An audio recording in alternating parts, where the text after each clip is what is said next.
नित्यानन्दकरे वराभयकरे सौन्दर्यरत्नाकरे निर्दोता किल घोरपावनकरे प्रत्यक्ष माहेश्वरे प्रालेयाचलवंशपावनकरे काशीपुराधीश्वरे भिक्षां देहि कृपावलम्बनकरे मातान्नपूर्णेश्वरे नानारत्नविचित्रभूषणकरे हेमाम्बराडम्बरे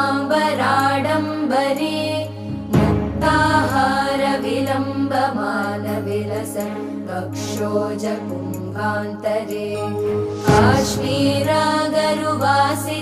रुचिकरे काशीपुराधीश्वरे भिक्षां देहि कृपावलम्बनकरे मातान्न